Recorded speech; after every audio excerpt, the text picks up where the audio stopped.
You mentioned Newtown. Correct.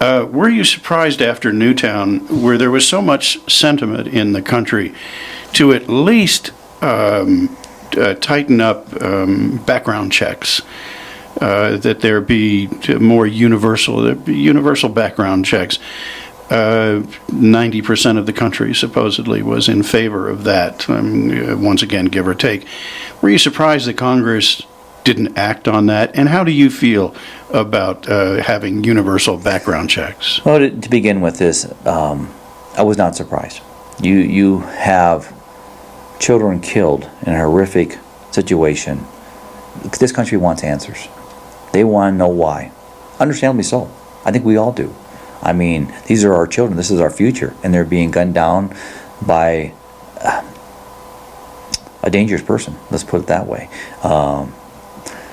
They took their young lives too early. There's no doubt about it. So no, I'm not surprised at all. If we had something similar here, people would want answers from me. They would want answers from the, what can we do to fix that? But are you surprised that Congress didn't act in regards to what the public apparently wanted to see happen? At least that. It's very diverse. It's very highly debated. I've been to many, many meetings.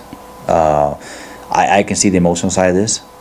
I look at the comprehensive side. What's best as we move future? But what's the downside of universal background checks? Well, here. Let me just clarify something. Is we already have a background check system in place. Is it being properly utilized? That's the question. Do you think there should be background checks at gun shows? Even the NRA didn't oppose background checks, and I'm not an NRA member. I'm not saying that, but even NRA didn't oppose background checks at gun shows.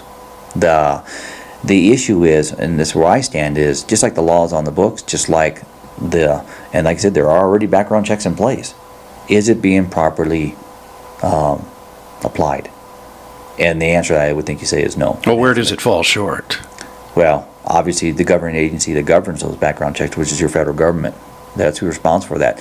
When I said earlier about what is my authority as sheriff, and that's what I'm saying, that's who oversees the background checks. It's a federal mandate. It's not a state and local law, it's a federal mandate. So if there's a failure in background checks, that's what it needs to be looked at that level.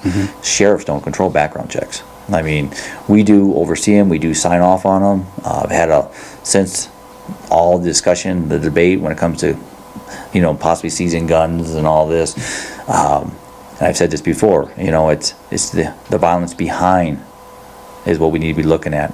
How do we get here, and how do we get out of here? And I think it starts with each individual that's listening to this program, to include myself, to make a difference in our communities and become more situational aware of violent people that we need to report on. Are there some weapons that are now legal that you feel are unnecessarily legal? No, I said it before. In my comprehensive statement is we need to look at society and how we got here. We need to look at the behavior of people and how culturally we behave, and that's where the answers lie.